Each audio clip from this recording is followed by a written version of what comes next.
The snow, an inch an hour, I guess, then. Oh. Oh, well done, math major. I know. That's about the limit of my skill. Just want to break it down further for viewers. We don't want there to be any confusion. Yeah, so exactly. Totally. Just pointing it out. That was great. You know what? We've been crunching the numbers this morning. Jason has been tagging along, helping out, kind of determine just how much we're expecting region to region. We'll get to that in a moment, but I first want to talk about what we're seeing right now and take you throughout the rest of the afternoon. This is a view courtesy of our Peak Internet Neighborhood Weather Network camera.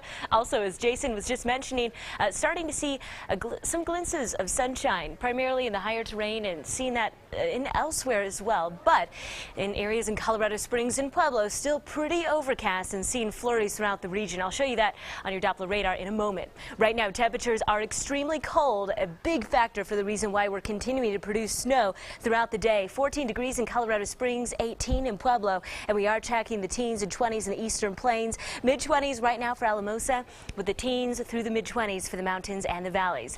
Here's the activity I was talking about earlier. Those blue hues, yep, they're indicating some of that snow. Near Colorado Springs, also near La Junta, I-70 east of Denver, and in Denver as well. Continuing to track this, expected to become a bit heavier this afternoon. I first want to talk about those snow totals. What I'm about to show you here, this is what we're expecting additionally on top of what we saw yesterday. So it's not an entire storm snow tracker. This is just from this morning snow through tomorrow morning, how much you can expect. So 1 to 3 inches Colorado Springs, and then 1 to 2 inches Woodland Park and Monument, a trace to 2 inches East El Paso County, and as you head into the eastern plains, 1 to 3 by tomorrow morning for Pueblo, 2 to 4 for Canyon City, 3 to 5 for Walsenburg, and then in the eastern plains, La Junta, 1 to 3 possible with a trace to an inch closer to Eads as well as Lamar. So just enough to kind of make your morning commute a bit messy. We've already been dealing with snow-packed and icy conditions, and this is only going to add to it. A look at your skycast. So this is the second half of the evening commute. Take a look at just how widespread the snow has become. So it's becoming a bit more widespread, also just a bit more intense. So we'll have to track it closely, and it will interfere with your evening travel. So just mentally plan ahead for extra time. As you head home from work, we don't want you to be a rush. We want you to take your time. 11 p.m., here we go. We have this band that sets up near Walsenburg, and see that snow stretching out La Junta toward Lamar. Now, this is going to continue to impact the eastern plains, as well as focusing its attention Walsenburg and Trinidad throughout the overnight time period. We will finally start to dissipate this snow by tomorrow morning, and road crews should get a break and be able to clear some of those roads even further.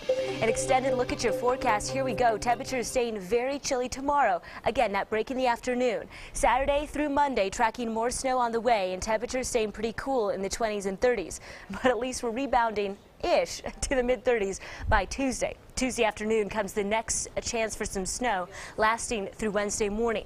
In Pueblo, take a look. 21 is tomorrow's high, tracking the 20s and 30s over the weekend and start of next work week. And then finally, we see a bit of a clearing on Thursday. In Canyon City, a similar trend for you, and we are tracking 23 for a high on Friday. Yes, a chance for some of that morning snow, and then continuing to monitor snow all the way through Wednesday. Finally, for Teller County, 18 is tomorrow's high, the 20s and the 30s over the following days, I should say.